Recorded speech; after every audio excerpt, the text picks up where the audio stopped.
The following programming is sponsored by Marc J. Bernstein. The views expressed do not necessarily reflect the views of this station, its management, or Beasley Media Group. Entrepreneur, founder, author, and financial advisor Marc Bernstein helps high-performing business owners turn their visions into reality. Through his innovative work and the Forward Focus forums, Marc connects entrepreneurs to resources that fuel their success. Founders Forum is a radio show and podcast where entrepreneurs share their journeys, revealing the lessons they've learned and the stories behind their success. Join Marc and his guests for a mix of inspiration, valuable insights, and a little fun. Now, let's dive in. Good morning, America. How are you? How are you, world? How's everyone doing? It's been a rough week. A lot of bad things in the news, murders, all kinds of things. This is early December of 2025, and I don't know when you'll be listening to this, but if you're listening in close proximity, you'll know what I'm talking about. We're not going to get into all that. I just want to tell you that live radio is very interesting and sometimes it's exciting. This morning, we had a little guest mix-up, and one of our guests has had the time wrong, and I'm very understanding of it because if the shoes were on the other foot, I could have very easily been me, so I kind of understand it. And our first guest is rushing, our second guest, we do two shows usually in a row, is rushing in to get her here. Her name is Ronica Cleary. However, she had a little mix-up with the wrong building, and which happens often. Our building is sometimes hard to find at One Bala Plaza in Bala Cynwyd. So she is on her way in, and I'm going just to riff on this for a while until she gets here. And one of the things I wanted to talk about is this is a crazy year. This is 2025, and maybe it's the first it feels like the really first very full pandemic year. It seems like everyone's kind of recovered from that, and it seems like people are making up for lost ground because everyone's so busy, and the year went so fast. And I know this is everybody I talk to says this. This is not just my impression. And it's just everything's moving at such a quick pace that I was thinking about, I usually have a word or a thought of the day, which I'm going to ask Ronica about if we have time when she comes in. And the word of the day is clarity. And I find that clarity is always important. Clarity of purpose, clarity of your actions, clarity of your speech, clarity about your intentions. It really kind of starts with clarity about your intentions. And I find that right now in these really crazy times, it's even more important. So Ronica's here. She saved my day. So I'm just going to keep going on about this till she gets her headphones on. This is live radio, and this is what happens sometimes. She, interestingly, comes from live television at one point, so she's very familiar with the phenomenon. And anyway, I just find that clarity is very important, and I always do year-end planning, and coming up, starting actually today, I'll be clarifying my intentions and my thoughts and my purpose for the year coming ahead. And I may have gotten her just in time. Hi. Good morning, Ronica. Thanks for having me. Good morning. It's a busy morning, huh? Live radio. We were just talking about, what happens with live radio. So the word of the day, as you know, is clarity. And I was just talking about with the craziness, how fast this year is going, faster than any other year. And I've talked about the reasons why I think that might be happening.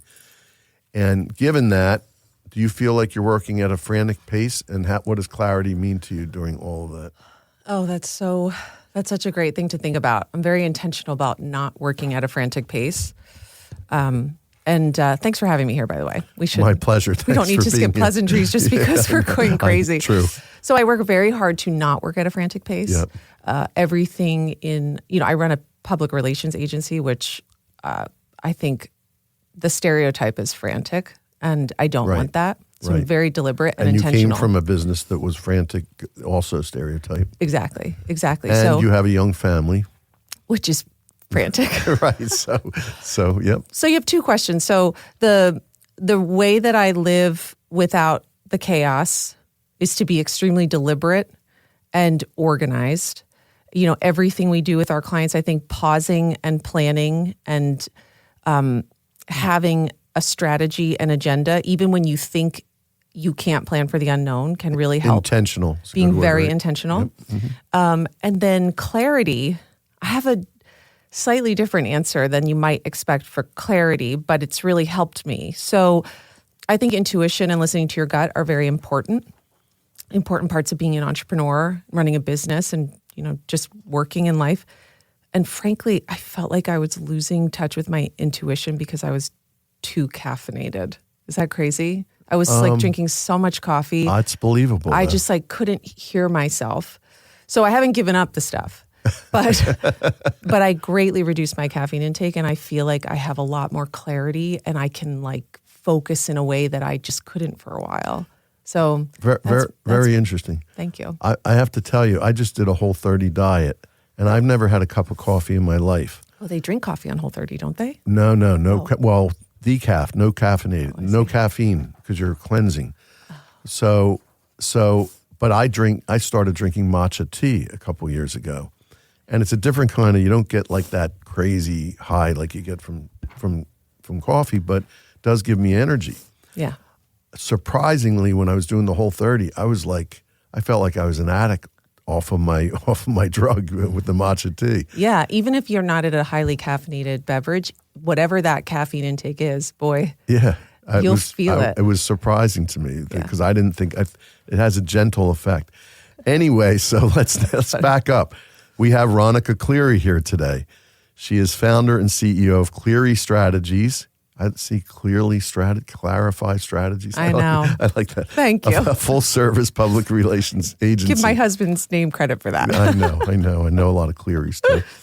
Ronica Cleary is an award-winning publicist and founder and CEO of Cleary Strategies, a full-service public relations agency and 2X Inc. Power Partner Award winner. Cleary Strategies provides public relations, media placements, and crisis management to leaders and corporations. Cleary Strategies clients can be seen in broadcast, heard on podcasts and radio, here we are, and found in digital and print. Prior to launching her agency, Ronica worked as a White House correspondent for Fox 5 in Washington, D.C. Think about that. White House correspondent in Washington. That's a pretty big deal. Thank you. And hosted a Sunday morning political talk show, Fox 5 on the Hill. Let's talk politics. I'm kidding. We're not if you want to. No, I don't want to. In fact, that's one of the rules. We try really hard not to do that. I love it. It's a good rule. Yeah, so anyway. So welcome officially. Thank you. So tell us your story, how you got from that to this.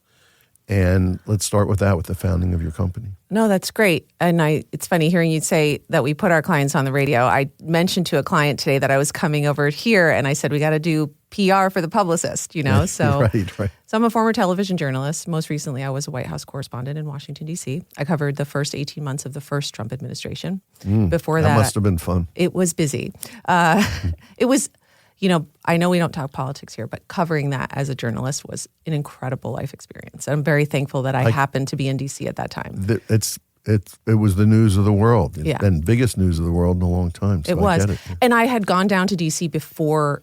I covered that presidential election. So, I didn't move to cover that. I was there, and then that happened, and it really changed the trajectory of my time down there. So I'm very thankful that I got to do that and cover that and be in the briefing room. It's really the experience of a lifetime. It was. Yeah. But we can talk more details about that over drinks. There you go. We'll do that. But I am curious. We will talk more about that. So I had worked in television for quite some time. I covered Chris Christie. I covered national politics.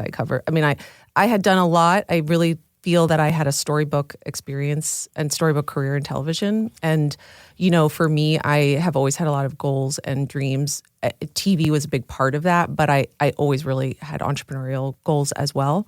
And I was pregnant with our second child.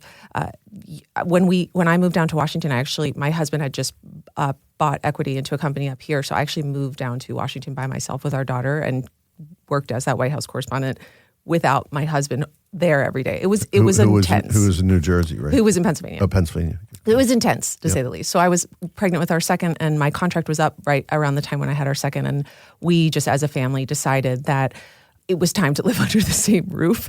And I felt very fortunate that I had gotten everything I had out of my time in television. And there are people who cover the White House and they cover it for an administration, and there's people who cover it for 30 years. And I had to make a decision, which was I going to be? And I felt like I had checked that box. And I got some advice from some great mentors and friends who encouraged me. There's one quick thing about that, not political, but did you ever get to ask a question at a press conference? I did ask the president a question. Most of my questions went to Sean Spicer and Sarah Huckabee Sanders. Right. But I was at a press conference in the Rose Garden where I asked President Trump a question. And how did that go? He answered it. Okay. It wasn't contentious. It wasn't what is it? Like it wasn't like a viral moment Q&A, right? It just came and went. Okay. But yes, I did. And I tell that to my kids sometimes. I'm like, your mom asked the president a question. You need to listen to me. Right. And they're like, what do we care? Right. But anyway, that's another podcast, parenting. So we decided to I decided to start this business, right? It had always been a dream of mine. Right. And Cleary Strategies, we've been in business now for over 7 years. When I first started the business, I thought I would do more political communications work. But over time, I realized that really wasn't my passion as much as I loved being a political journalist. When you're doing it as a communications professional, you're usually working for a party, and that just didn't feel aligned.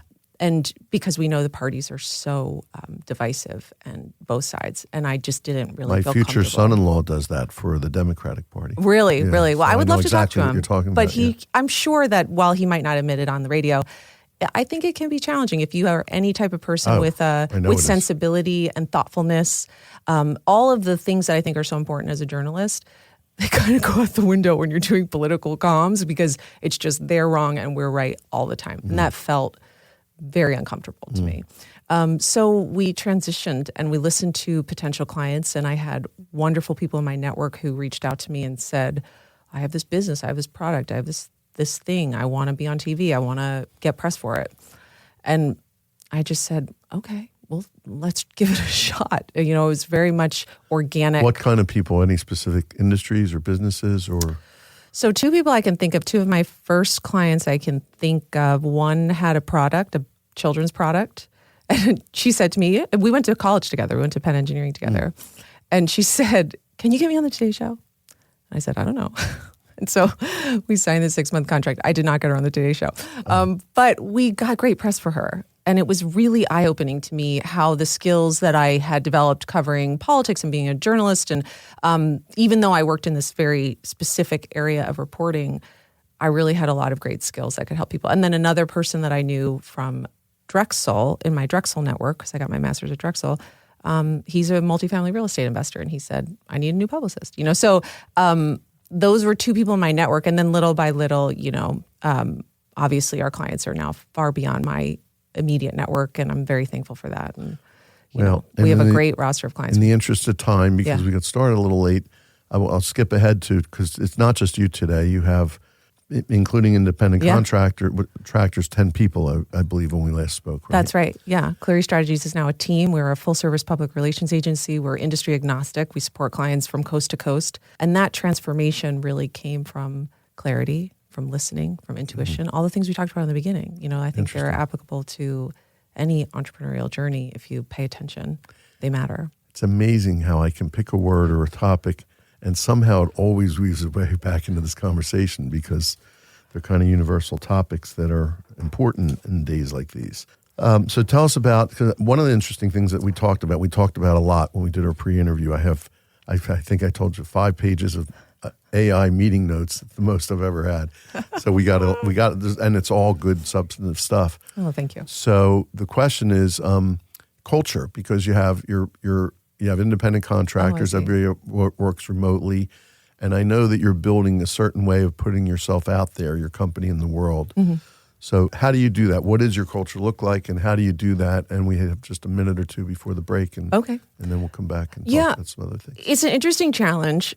It's funny, you see all the headlines and they say, well, you need to be in the office to have culture, and people are really desperate for that. And I agree that people are, but a lot of the people on my team are working parents, and they're desperate for the flexibility that being an independent contractor provides. And I don't think that should mean that they don't have access to workplace culture. So we have regular virtual meetings. We've had virtual holiday parties where I've actually hired someone who does virtual holiday parties. And so wow, that's cool. I think if you really make it a priority, you could easily run a virtual business with a virtual team and have no culture.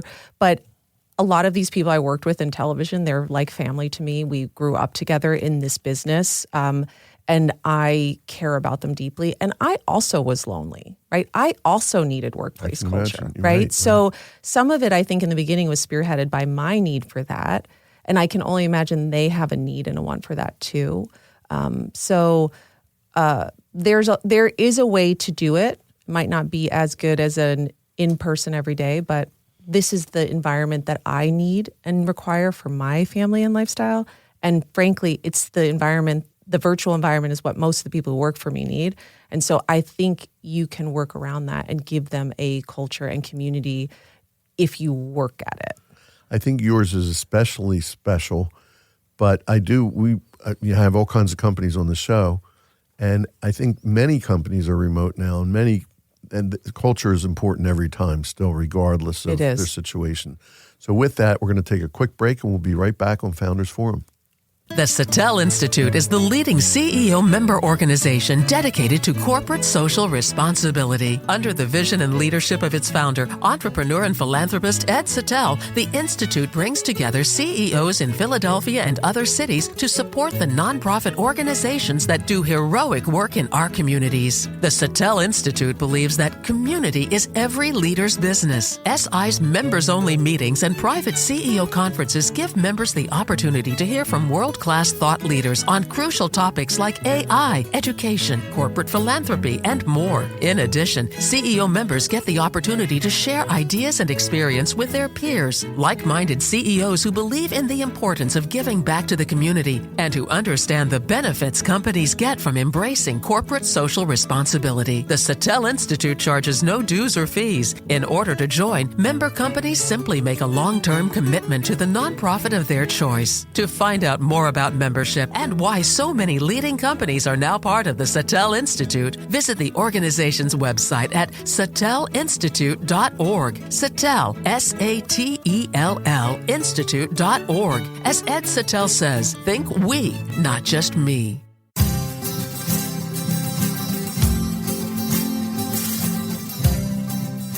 Forum. We're back on Founders Forum. We're having all kinds of interesting things happen here this morning. Anyway, so let's talk about challenges, because you mentioned the challenge of building a culture. Besides that, it's just been a total smooth ride for the last 7 years. Easy.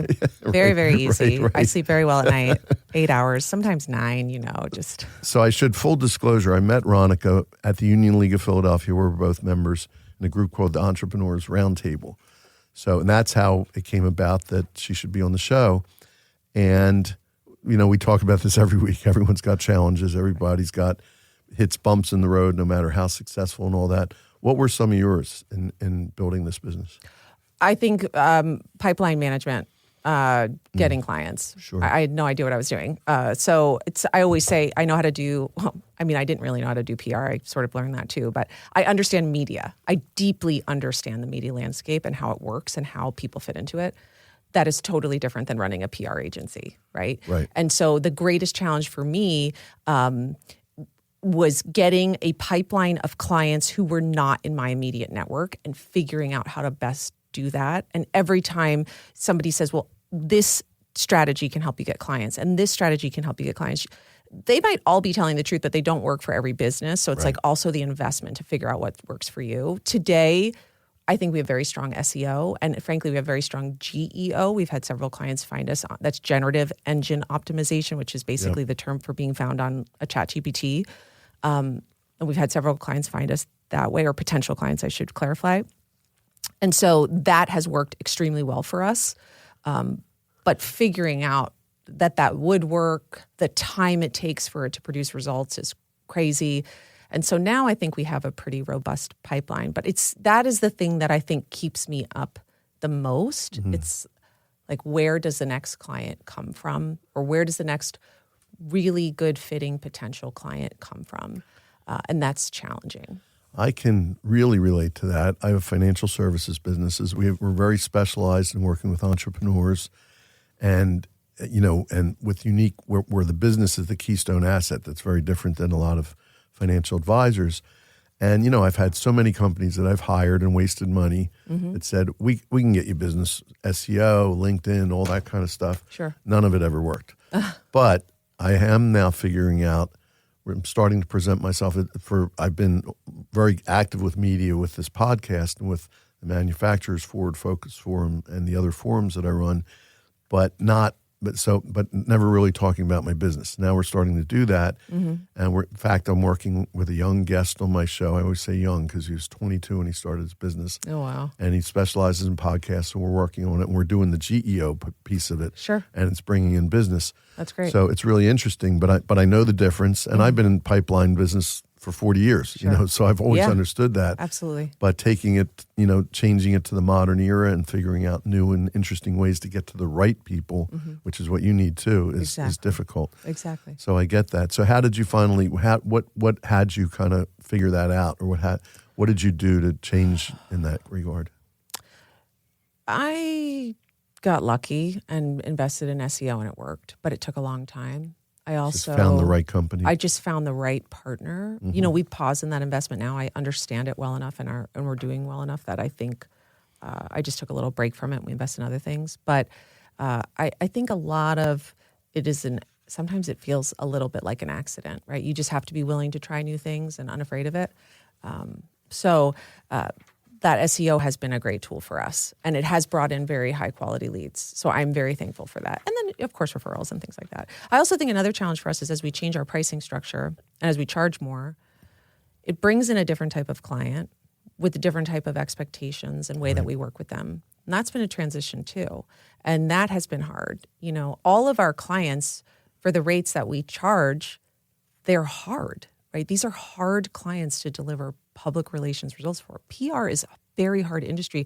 There are no guarantees. Everything we do is at the mercy of a third-party decision maker, i.e. the media, right? And now we are charging very competitive rates. And so people come to us with challenging PR problems and issues, right, that they want solutions for. And so, where I used to be able to run this business. By the way, I just want to interject one go thing, not to mention the fact that media is changing so rapidly. All the time. And the people you're dealing with have to be. In this radio station, Beasley Media Group, I'm very familiar with what's going on here. Everywhere it's changing rapidly. 100%. So I used to, maybe 2.5 years ago, 3 years ago, we had a real nice system. I could plug my clients into this system and it would generate results.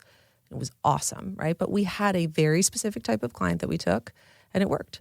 Well, now, every client is very unique with a unique set of challenges. So it's just been, I think that's been another challenge, but that's exciting, right? That's a great, that's a great thing. It keeps us it's a good problem. Creative and fresh and keeps us young, right, if you will, right? Keeps us thinking outside the box. But those are just some of the challenges. But I'm thankful to have them because that means we've got a business. I'm the guy in our business, and I'm years old, and I'm in the business 40 years, and I'm the guy leading that. And I do find it really exciting, it's because we're also dealing with a different level of clients, charging differently. Right. And it's like keep having mountains to climb, which is part of what makes entrepreneurship so great, I think. So tell me about, we always talk on the show about future vision.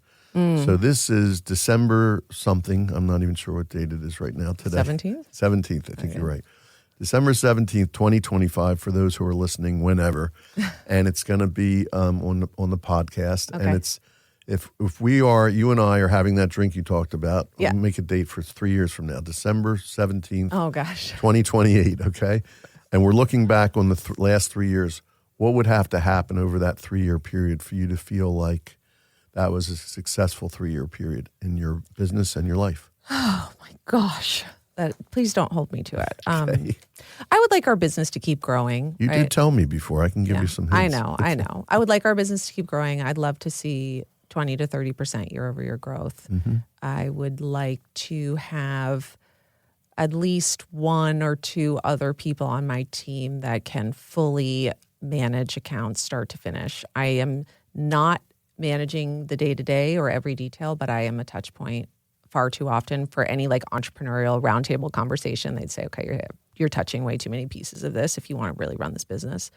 So I would like to do that. But the problem is I really love it. So I think I would feel very happy if the business was obviously bigger, but bigger in a steady state, right? Where it's not chaos. Like going full circle to the start of this conversation. It is very important to me that as I grow, I minimize chaos because I am a mom of 3 kids, and it is very important to me to be there for them and with them too. So one of the things you mentioned to me specifically before, and I think it's right along those lines, is hiring a manager to run the assembly line. Yeah, let's call it. exactly, right? the assembly line. That's Run how the I think of widget my factory. business. Yeah, As a former systems engineer, Right. I think of my business like a system. By the way, I think that's fascinating for your background. That's for That's another show. way too long for a time. 28-minute conversation. I know.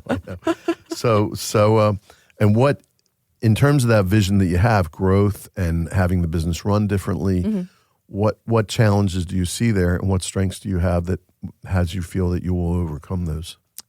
Finding talent, Yep. right? I mean, It's always about and not that. just about finding talent. There's a lot of really talented people, but finding talent that wants to do the work, right? And has the time and the bandwidth and all that stuff, and has to, kind of believe in it and execute it. Not exactly how I would. I've really learned the value of trusting my team and seeing what they bring to the table that I wouldn't even think of.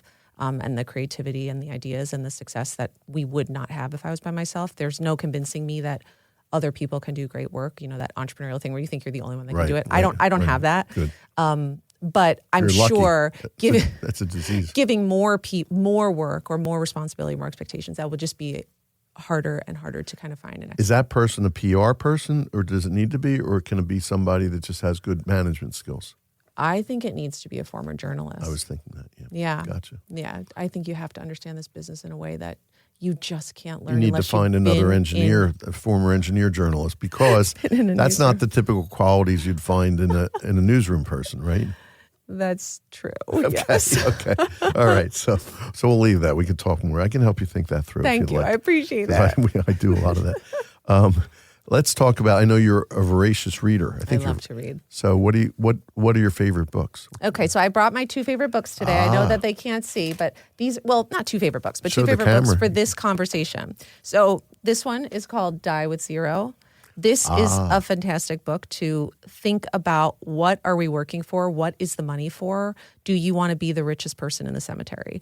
And I think there's a lot of fear associated with how much we save. And this author, the author is Bill Perkins, does an excellent job of using data and research to help you better wrap your head around why you can live in a different way than you might think you can, and that, saving all your money for retirement is not really the best strategic approach for living a full I'm a life. fiscal therapist. That's what I do. I love that. And That's I amazing. haven't read that book, but there's another one, Die Broke, which is very similar. I'm sure it has a similar set of principles. Yeah. I was afraid to read the book. Real quick. The other one you should read is The Four Agreements. Great My book. 2 favorite ones: Be impeccable with your word and take nothing personally. Great. Ronica Cleary, thanks so much for being here. Thank you. It's been great, and thank you all for listening. We'll see you next week on Founders Forum. We hope you enjoyed your time with Founders Forum and that you found value to take with you throughout your day. Join us again next week for another episode of Founders Forum.